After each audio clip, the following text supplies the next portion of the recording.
चिड़िया ने भगवान से शिकायत की कि हे परमात्मा, बड़ी मुश्किल से तिनका तिनका चुनकर मैंने घोंसला बनाया था, लेकिन आपने तूफान भेज दिया और मेरा घर उजड़ गया। तभी ऊपर से आवाज आई कि तेरे घोंसले में एक सांप आ गया था जो तुझे खाने वाला था, इसलिए मैंने तूफान भेजा ताकि तू वहां से उड़ जाए और तेरी जान बच जाए।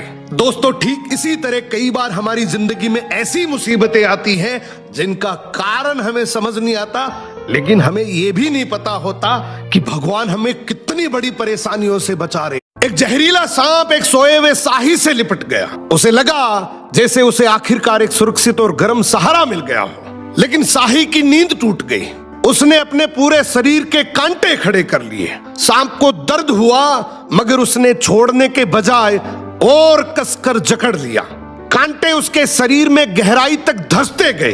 दर्द से तड़पते हुए भी उसने पकड़ नहीं छोड़ी और आखिरकार खून बहते बहते उसकी मौत हो गई। असल में उस सांप को शाही ने नहीं मारा, बल्कि दर्द में भी ना छोड़ने की उसकी जिद ने मारा। साइकोलॉजिकल में इसे ट्रॉमा बॉन्डिंग कहा जाता है। कई बार हम भी जिंदगी में खराब रिश्तों और ऐसे लोगों से चिपके रहते हैं जो लगातार हमें चोट पहुंचाते हैं, हमें दर्द देते हैं और हम उस दर्द को ही रिश्ता समझ बैठते हैं। लेकिन सच यह है कि असली समझदारी समय पर छोड़ देना ही है, क्योंकि जो चीज आपको लगातार तोड़ रही हो उसे पकड़ कर रखने से और दर्द मिलता है। एक चिड़िया जब जिंदा होती है तो वो कीड़ों को खाती है, लेकिन जब वो मर जाती है तो कीड़े उसे खाते हैं। एक पेड़ से लाखों माचिस बनाई जा सकती है, लेकिन एक ही माचिस काफी है पूरे जंगल को बर्बाद करने के लिए। हालात कभी भी बदल सकते हैं। आप रातों रात राजा से भिखारी बन सकते हैं और रातों रात भिखारी से राजा।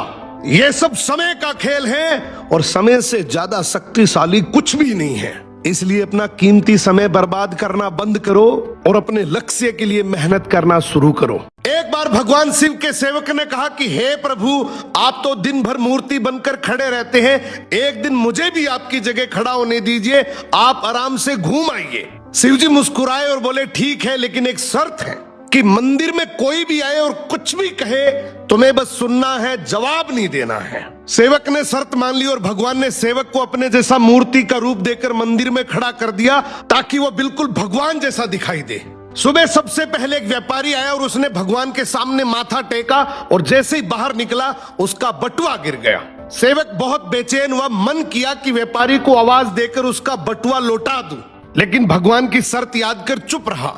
कुछ देर बाद एक गरीब आदमी आया और उसने कहा, हे प्रभु, मेरे बच्चे पिछले 3 दिन से भूखे हैं, कुछ मदद कर दो। तभी उसकी नजर बटुए पर पड़ी। उसने भगवान को धन्यवाद दिया और बटुआ उठाकर चला गया। फिर एक नाविक आया और बोला, हे भगवान, मैं 15 दिन के समुद्री सफर पर जा रहा हूँ, मेरी रक्षा करना। जैसे ही बाहर निकला पुलिस आई और उसे बटुआ चोरी करने के इल्जाम में पकड़ लिया। ये देखकर सेवक खुद को रोक नहीं पाया और चिल्ला पड़ा, ये गलत है, बटुआ तो उस गरीब ने उठाया था, इसे छोड़ो और उस गरीब को पकड़ो। अब रात को भगवान लौटे तो सेवक ने गर्व से पूरा किस्सा सुनाया, लेकिन भगवान गंभीर हो गए। गुस्से से बोले, तुमने मेरी योजना में दखल दिया। वो व्यापारी बेईमान था, उसका बटुआ गिरना उसके कर्मों का फल था, और गरीब को बटुआ इसलिए मिला ताकि वो अपने बच्चों का पेट भर सके। और जहां तक नाविक की बात है तो उसका जहाज एक बड़े तूफान में डूबने वाला था। पुलिस द्वारा पकड़े जाने से उसकी जान बच जाती, लेकिन तुम्हारे बोलने से गरीब जेल चला गया और सब गड़बड़ हो गया। फिर भगवान सेवक से बोले, जो कुछ भी होता है उसमें मेरी योजना होती है। तुम्हारी नजर सिर्फ उस पल की सच्चाई देखती है, लेकिन मैं संपूर्ण समय और कर्मों को देखता हूँ। इसलिए जब भी तुम्हें कुछ गलत लगे तो समझ लेना मैं तुम्हारे भले के लिए कर रहा हूँ। हर हाल में मुझ पर भरोसा रखो। निष्कर्ष, कभी कभी हमें जो चीज गलत लगती है वही असल में हमारे अच्छे के लिए होती है। भगवान की योजना हमेशा हमारी सोच से बड़ी और गहरी होती है। अगर इस बात से सहमत हो तो कमेंट जरूर करना। एक छोटी सी मधुमक्खी ने भालू की नाक पर डंक मारा। दर्द इतना तेज था, गुस्से में पागल होकर वो दहाड़ा और अगले ही पल पेड़ पर लटका पूरा छत्ता तोड़ डाला। बस यहीं से उसकी हार शुरू हो गई। हजारों मधुमक्खियां एक साथ उसके चेहरे पर टूट पड़ी। वो जमीन पर लौटने लगा, हर डंक उसके गुस्से को और भड़काता गया। दर्द इतना बढ़ गया कि उसे कुछ दिखाई देना ही बंद हो गया और भागते भागते वो सीधा खाई में गिर पड़ा। सच तो यह है कि उस भालू को मधुमक्खियों ने नहीं मारा, उसे मारा उसके बदले की आग ने। कई बार हम भी उस भालू की तरह छोटी छोटी बातों पर गुस्से में अपना ही नुकसान कर बैठते हैं। इसलिए हर लड़ाई लड़ना जरूरी नहीं होता, कुछ चीजों को छोड़ देना ही सबसे बड़ी जीत होती है। एक आदमी को फांसी लगने वाली थी, तभी राजा ने उसे कहा कि मैं तुम्हारी जान बख्श दूंगा अगर तुम मेरे एक सवाल का जवाब दे सको। सवाल था, आखिर औरत चाहती क्या है? उसने कहा, अगर मुझे थोड़ा समय मिल जाए तो मैं इसका जवाब ढूंढ सकता हूं। राजा ने उसे 1 साल की मोहलत दे दी। वो जगह जगह घूमता रहा, बहुत से लोगों से मिला, लेकिन उसे कोई संतोषजनक जवाब नहीं मिला। आखिरकार किसी ने बताया कि दूर जंगल में एक चुड़ैल रहती है जो इस सवाल का जवाब जरूर दे सकती है। वो चुड़ैल के पास पहुंचा और अपना सवाल पूछा। चुड़ैल बोली, मैं तुम्हें इसका जवाब बता सकती हूँ, लेकिन जब तुम मुझसे शादी करोगे। तब उसने सोचा कि अगर सही जवाब का पता ना चला तो उसकी जान तो राजा के हाथों से वैसे भी जाएगी, इसलिए उसने शादी के लिए हाँ कर दी। शादी के बाद चुड़ैल बोली, क्योंकि तुमने मेरी बात मान ली है, इसलिए तुम्हें खुश करने के लिए मैंने तय किया है कि मैं 12 घंटे चुड़ैल रहूंगी और बचे 12 घंटे एक सुंदर परी बनकर तुम्हारे साथ रहूंगी। अब तुम ये बताओ कि मैं दिन में चुड़ैल बनकर रहूं या रात में? वो सोचने लगा, अगर ये दिन में चुड़ैल बनी रही तो दिन काटना मुश्किल हो जाएगा, और अगर रात में चुड़ैल हुई तो रात डर के साये में गुजरेगी। आखिरकार उसने जवाब दिया कि तुम्हारा जब दिल करे तुम परी बन जाना और जब दिल करे तब चुड़ैल बन जाना। वो बोली, तुमने मुझे अपनी मर्जी से जीने की आजादी दी है, इसलिए अब मैं हमेशा परी बनकर ही रहूंगी। फिर चुड़ैल ने कहा कि राजा की तरफ से तुमसे किए गए सवाल का जवाब भी यही है। औरत हमेशा अपनी मर्जी से जीना चाहती है, अगर उसे अपनी मर्जी से जीने दोगे तो वो तुम्हारी जिंदगी में परी बनकर रहेगी, और अगर उसे ऐसा नहीं करने दिया तो वो चुड़ैल बन जाएगी। अब ये फैसला तुम्हारा है कि अपनी जिंदगी को परी के साथ बिताना चाहते हो या चुड़ैल के साथ। अगर इस बात से सहमत हो तो कमेंट में यस टाइप जरूर करना। एक बार जंगल में बहुत तेज बाढ़ आई, तब डूबता हुआ बिच्छू मेंढक से बोला, प्लीज मुझे बचा लो, अपनी पीठ पर बिठाकर नदी पार करा दो। मेंढक बोला, भाई तू बिच्छू है, तू मेरी पीठ पर बैठा तो मुझे ही डंक मारेगा, मुझे तेरे पे भरोसा नहीं है।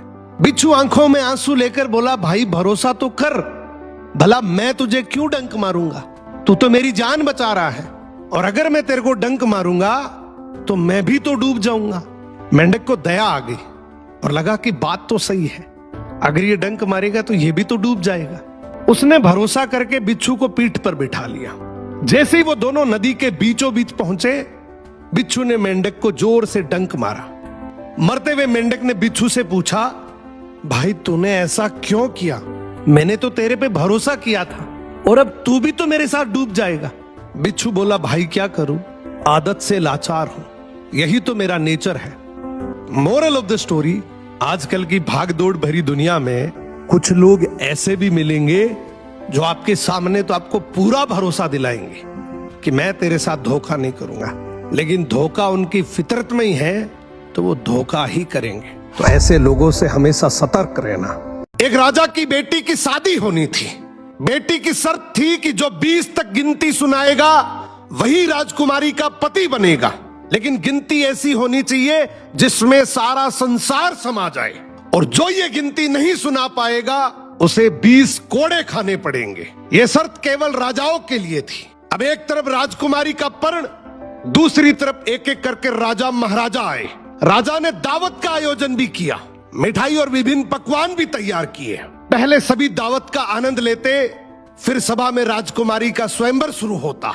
एक से बढ़कर एक राजा महाराजा आते हैं, सभी गिनती सुनाते हैं जो उन्होंने पढ़ी हुई थी, लेकिन कोई भी ऐसी गिनती नहीं सुना पाया जिससे राजकुमारी संतुष्ट हो जाए। अब जो भी आता कोड़े खाकर चला जाता। कुछ राजा तो आगे ही नहीं आए, उनका कहना था कि गिनती तो गिनती होती है, राजकुमारी पागल हो गई, केवल हम सबकी बेइज्जती करवाना चाहती है। ये सब नजारा देखकर एक हलवाई हंसने लगा, बोला, डूब मरो राजाओं, आप सबको 20 तक की गिनती नहीं आती। ये सुनकर सभी राजाओं ने उसे दंड देने को कहा। राजा ने उससे पूछा, क्या तुम गिनती जानते हो? यदि जानते हो तो सुनाओ। हलवाई बोला, हे राजन, यदि मैंने गिनती सुनाई तो क्या राजकुमारी मुझसे शादी करेगी, क्योंकि मैं आपके बराबर का नहीं हूं। ये सुनते ही पास बैठी राजकुमारी बोली, यदि तुम ये सही से गिनती सुनाओगे तो मैं तुमसे जरूर शादी करूंगी, अगर नहीं सुना पाए तो तुम्हें तो मृत्युदंड मिलेगा। राजा की आज्ञा लेकर हलवाई ने गिनती शुरू की। उसने कहा, एक भगवान, 2 पक्ष, 3 लोक, 4 युग, 5 पांडव, 6 शास्त्र, 7 वार, 8 खंड, 9 ग्रह, 10 दिशा, 11वां रुद्र, 12 महीने, 13 रत्न, 14 विद्या, 15 तिथि, 16 श्राद्ध, 17 वनस्पति, 18 पुराण, 19वीं तुम और 20वां मैं। ये सुनते ही सब लोग हक्के बक्के रह गए और राजकुमारी हलवाई से शादी कर लेती है।